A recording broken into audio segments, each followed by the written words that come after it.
Welcome to the Miss Supranational Germany 2022. I am Denisse Nicolle, your Miss Supranational Germany 2021, and I will be your host for Super Chat with yours truly, Denisse Nicolle. Super Chat with Denisse Nicolle is our chance to get to know all the aspirational and inspirational women vying for the Miss Supranational Germany title. Last October, we met our 9 well spoken candidates. Only 4 of them have advanced to the semi-final round. In a few minutes, we're going to see and hear our semi-finalists. Prior to this online event, all the 9 delegates went to Berlin for a photo shoot by Ulrich Brothagen and a video shoot by Ayham Aldin. And I heard that the contestants had so much fun. So let's all watch this clip.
Group number 2. Ladies, are you ready? Yes. I'm glad you're ready. So we can actually begin with your introduction, beginning with Eva.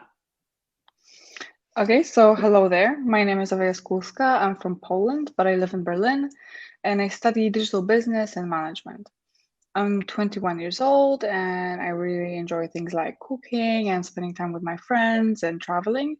And I also have a lot of interest in skincare and makeup. And that was one of the things that made me interested in joining this pageant, since this is my very first experience like that. Previously, I never did any modeling or pageantry. So I'm definitely here to learn, and I'm very excited for this opportunity. Thank you for your introduction. It is now your turn to shine, Anja. Hi, everyone. Thank you so much for tuning in again to the semi-final. I'm Anja-Kathrin Fenk. I'm 21 years old and I live in Regensburg, which is in the southern part of Germany. Currently, during the week, I am working from home, like an office job from home, and that's from Monday to Friday. And at night, I'm attending a night school to catch up on my high school diploma, so I can later on study at my university here in town.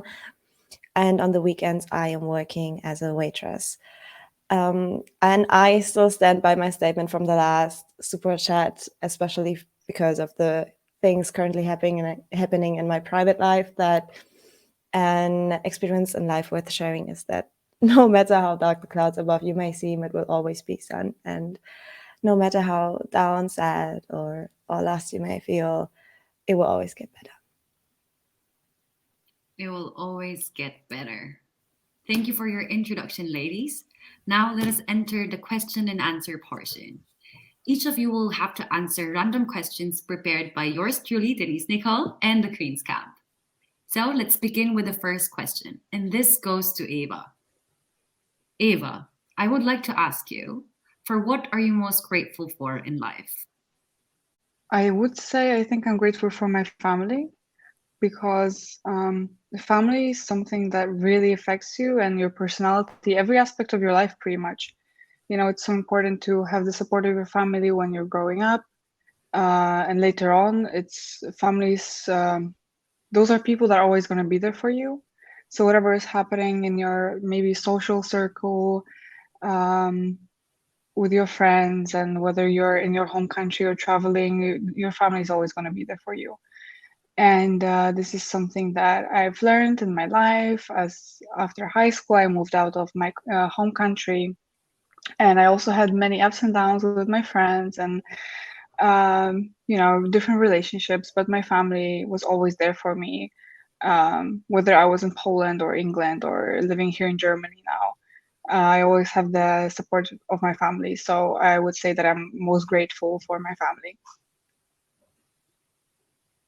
Thank you for your answer. And I would like to ask you the similar question, Anja.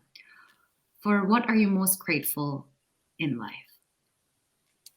I would have to say my family too, honestly, because I have the most supportive family I could ever imagine. Especially my mother, she stands behind me for every step I take. Either like it doesn't matter if she agrees with it, with my decisions or not, she still supports me, and I can ask her anything, and she will always have an advice for me and will help me get through anything and through all my ups and downs. And I'm really grateful for her and for my whole family, of course, too. Thank you for your answer. And ladies, I'm very much delighted to hear that both of you have supportive families. Cheers to them. So let's continue with the second question. And this goes to Anja first. Here in Germany, more and more establishments are following the 2G rule. So that means that establishments are only open to cater for those who are vaccinated or for those who are immune to the vaccine. Do you think this is justifiable, or is this exclusion of unvaccinated people a way of discrimination? This is a exciting topic, I think. You can discuss a lot about it. And I don't think it's like, okay, it's some sort of discrimination, yes, because me personally, I would prefer the like 3G plus rule where you either be vaccinated or you were like, you had the coronavirus or you had a PCR test negative to show. And I think just because you had the coronavirus in the past 6 months doesn't mean like that you can still have it now again or still carry it to other people. And when you have a PCR test that's negative and that has been done in the past 48 hours, I think, why shouldn't I be like allowed to go anywhere just because I haven't had the vaccine yet? And I think it's kind of unfair to rule them out just because they didn't get the vaccine. They still can't, they're still open to, and I don't think they should be like forced into this direction, especially when they are like such reliable tests you can take. So kind of yeah and kind of no. I just think it can be handled better. What do you think, Ewa? Do you agree with Anja? Do you think this is justifiable, or is the exclusion of unvaccinated people a way of discrimination? I do agree with Anja. I would say that it is justifiable in a way that it kind of motivates people to be cautious and get vaccinated, which is important. But then on the other hand, of course, we know that vaccinated people can still get infected and infect other people. So I feel like just the vaccine certificate alone is simply not enough. And, not to mention people can get fake certificates as well. So yeah, I've seen a lot of people who go to a crowded bar, just show a vaccine certificate, and then they just, interact with everyone around. Obviously, masks off because people are, drinking. And, imagine one of those people, despite being vaccinated, is infected and is infecting everyone around. On the other hand, some time ago, me and my friend went to a shopping center. My friend is not vaccinated. And we were just trying to get into a regular shop. And we weren't allowed to because my friend wasn't vaccinated, even though we had our masks on, and it's not an environment in which you would talk to people and take your mask off and infect other people. It's just a shop where you just go buy something, whatever you need, and you leave. But still, if you don't have the certificate, even if you would be tested, you are not allowed to go in. So I feel like this is a bit unfair, and it doesn't seem logical to me. So yeah, that's my opinion. Thank you for your honest answers, both Eva and Anja. So let's continue with our third question. And Eva, I would like you to start. So, how would you explain to a young girl the concept of beauty contest, or how would you explain to a young girl beauty contests? I will have to be completely honest with you. Like I mentioned in my introduction, this is my very first experience with the beauty pageant. I never modeled previously or anything like that. So I can only speak for myself, and I can only say how I see it. I don't know the theory. I don't know the definition of it. So I'm just gonna speak from my experience, how I see it. For me personally, this is an experience to get out of my comfort zone, to try something completely new that otherwise I wouldn't have a chance to do. Like, for example, I'm meeting completely new people, girls that live all over the country, which, previously I would only be able to speak to people in Berlin because this is where I live. Also, we had this great opportunity to have a photo shoot and to meet professional people who are working in the industry, and this was a great learning experience for me. So for me personally, this is just something, you can go out there, try something new, meet new people, make connections, feel more confident, just experience something completely new. So I would explain to a young girl that this is just something worth trying. It's a completely new experience. It's not about winning, in my opinion. It's just about getting out of your comfort zone, trying something new. Thank you for your answer, Eva. And I would also like Anja to tell me, how would you explain to a young girl beauty contests? I would explain to her that it's an opportunity to travel to new countries and to meet wonderful and inspiring other young people, young girls who all strive for the same goal. And it's just an experience you have to have once in your life, at least. You get to know so many nice people, and the sisterhood behind beauty contests is something no one can imagine unless they experience it. And I'm an absolute love with this, and I already love all of our super girls right now. And yeah, it's just an experience worth having at least once in your life. You start to learn to be more confident, and you start to learn to love yourself more, and just all in all be a better and a greater woman in life. Thank you as well for your answer, Anja. And I actually agree. So once you get out of your comfort zone, you go into the growth zone. And this experience, as you guys said, is priceless. It's very valuable and it's really worthwhile to do it. Thank you for your answers. So let's begin with our fourth question. Anja, this is for you. The question is, should a title holder become pregnant? Should she continue her reign? Why or why not? Yes, I think she should continue her reign. Of course, just because she's pregnant doesn't mean she isn't qualified for the title anymore, because she earned it, no matter of her, like, if she's pregnant or not.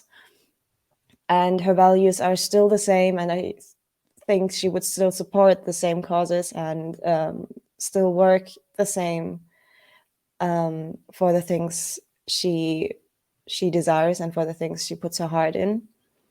And I also do think that it makes her even more beautiful and more and stronger to even continue doing this while she's pregnant. And it just sets an example also too, and it pushes other women and other girls too, that they can do this no matter what. And I really think that even though she becomes pregnant, she has to continue her reign, of course. She deserved it, she earned it, and she should continue it. Thank you for your answer, Anja. And Eva, I would like to know what you think about this. Should a title holder become pregnant? Should she continue her reign? What do you think? Why or why not? I think, yes, she should definitely continue. The reason being, a woman can be so many different things, like have so many roles: a mother, a wife, a daughter, a sister, a friend, a businesswoman, a beauty queen, and whatever else she wants to be. And I think this is natural, and this is just a part of being human, that we have different roles in our lives. And I think a beauty pageant should definitely embrace that. And especially if it makes that woman happy. I think a happy mother is a happy baby too, so I don't see why she should resign. Thank you for all your honest answers. The third round of our Supra Chat.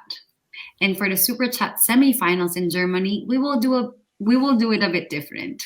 So Anja, Eva, you will be presented with 2 photos, and each of you will be given 2 to 3 minutes time to, first, describe the photo, second, identify the topic, third, mention some facts, fourth, relate it to yourself, and fifth, deliver a message of hope. And let's now begin. This picture is for you, Eva. Okay. So of course, in a picture, we can see an elderly couple, and they are behind a window. I think in this picture, it carries a lot of symbolism. I think maybe the wooden frame around the window, it might symbolize a framework of rules and regulations that caused those 2 people in center of the picture to be isolated from the city outside the window. So on one hand, it is tragic that they can only see the city and the life and the opportunities connected with it through the window, but at the same time, they cannot participate. They have to wear masks as well to protect themselves from a virus, which is an additional layer of separation. But of course, this is important.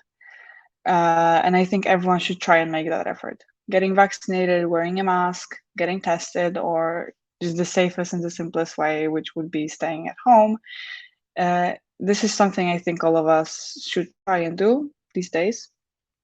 So in a way, it is sad to see this couple isolating from the outside world, but then on the other hand, they are embracing each other. And it seems like they're giving each other a lot of love and strength. I think it is really amazing to have love of and a support of your loved ones. But the picture also makes me think about all the people that have to spend the pandemic all alone, and I can't even imagine how that must feel. The picture speaks to me personally, just because in a way that love will always mean to take the good and the bad with it. And it reminds me also that we should think about our friends and acquaintances, family members, or neighbors that might be alone now and that might need emotional support, because even a simple phone call or a simple text might make their day. Thank you. Yes, a message, a call, or a text might really change someone's day. Thank you, Eva. Anja, I would like to get your thoughts about this picture. What do you say?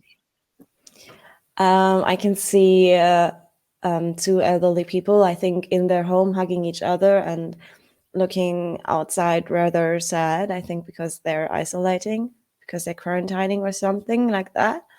And they have masks on, which I imagine is a hint to the stay-at-home situation due to the pandemic. This picture really gives me the feeling of how lonely it can get when you always stay at home and reduce your contacts to a minimum just for your safety and for the safety of others. And many people, especially elders, are staying at home to protect themselves from the virus. And this picture actually takes me back to when the pandemic started and Germany had just started the vaccination process. I was working at home for the federal state of North Rhine-Westphalia, and I was taking calls to make vaccination appointments. And I basically spend 8 hours a day listening to the heartbroken and fear-driven voices of people around like the age of 80, I think. And most of these calls were just so sad because there were just not enough vaccines to cover all of the people, and I almost never had an open appointment to give to them. So I spent most of my time just listening to them, because back then they had like really no contact with other people, and most of them just wanted someone to talk. So I spent like a few minutes with them to talk, and they told me how scared they were, and that they were scared that they weren't going to be able to get the vaccine in time, and that their time is running out, and that they're so scared of dying.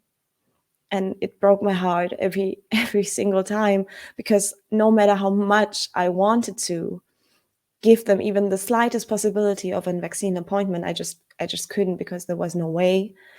And looking back, I just wished it would have been handled better by our politicians. And I really hope that everyone who can gets the vaccine and gets their booster, so that we can finally bring this to an end and meet our loved ones again without any type of fear. That would have also broken my heart. And indeed, through cooperation and participation, we would overcome this pandemic. So now let's continue with our second picture. And for this one, I would like you to start first. Anja, here is your picture. Thank you, Denise. I can see a few people who I would believe are somewhere in the age of their 20s. And I think they are riding some sort of public transportation device, like a bus or a train. And every single person in this picture is looking down on their phones, what makes me think that the topic is about, let's call it like a social media addiction, kind of, in this particular generation.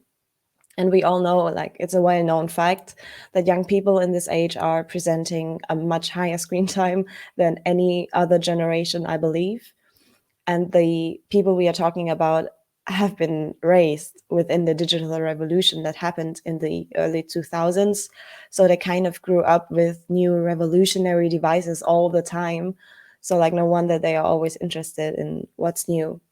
And I also think that this generation makes a huge part out of the members across all social media platforms, because they always want to be connected through Instagram, Twitter, TikTok, and of course, who can blame them when you grow up like this? And I bet most of them, even myself, can't even imagine a world like without this little device that helps them share their lives online and be connected with all your friends and families, like through FaceTime or something like that. And most importantly, to always know what's going on, like what's happening right now. And I've had an interesting conversation with a few friends of mine, like a while ago, about the fear of missing out. And like it says, it refers to a feeling that you have, or some people get when they feel like they can't be part of some sort of event or party or happenings in general. And they feel left out, and to counter that, they start participating from the comfort of their screens. They are constantly on social media and watching other people's stories to know what's happening right now, what's going on, and to feel like they are a part of something and that they can talk about it. And like they were actively there. And of course, this only works if others share all of their life online, and that's what everyone does. And I wonder that sometimes I experience this myself, that when I don't have the energy to go out anymore, like with my friends, and they're still going to the party and I'm staying home, that I'm still wondering what they are doing, where they're at. And so I catch myself like sneaking up on Instagram and watching all the stories to know what's going on, and just to feel like I am with them, just so that I'm not. So in times like these, and in times I feel like I am spending way too much time on my phone, I kind of try to take a step back and try to plan some me time where I just put away my phone, I put it on silent, I just don't go on it for hours, and do things I really enjoy without having my phone with me, like painting or reading or making music or something like that. And I always feel better about myself afterwards, because it helps me kind of get back into reality and away from the social media fog, and I can get my thoughts in order again.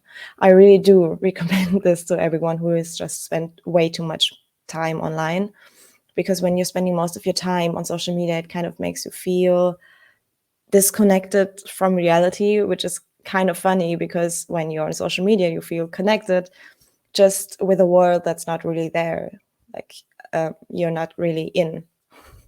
And it's always better to meet your friends and family in person, and to hug them and talk to them face to face. And one tip, when you're meeting them, just put your phone away and enjoy. Thank you for that message. And I am on the same page with you. When you meet your friends, please put your phone away. Yeah, absolutely. Thank you for that. And now I'm interested to know about Ewa. What do you see in this picture? First of all, I just wanted to say that I really appreciate Anja's answer, and fear of missing out is definitely something that I can relate to. And it's nice to know that if you're feeling like this, you're not the only one. But about the picture, I have a bit of a different take. So of course, in the picture, everyone is looking at their phones, and that makes me think of the topic of digitization. And this is a topic that is being perceived very differently by different generations of our society. So I often hear from older people that people who just keep looking at their phones are losing their ability to make connections in real life, and that they're just missing out. So for example, I hear my grandma so many times saying that I'm always on my phone and I should put it away. But what my grandma doesn't see, and I think many older people might not see, is that, sometimes when I'm on my phone, of course, sometimes I'm just procrastinating, but sometimes I'm actually talking to real people, and I'm actually having meaningful conversations.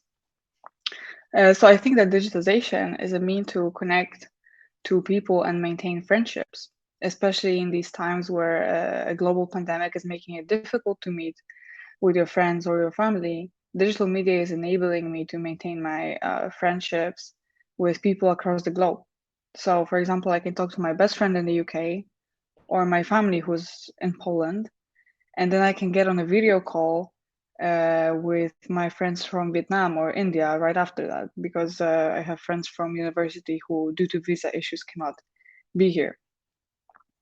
So even though many people looking at this picture, they might think that the people on this train or bus or whatever, they all seem very lonely, just looking at their phones instead of talking to each other. But maybe they are talking to their best friends in that moment, or making new friends around the world. So I am all for equality of opportunity, and I believe that digitization is the right tool that can provide exactly that, because it brings people together and it allows them to communicate with friends from different parts of the world. Thank you.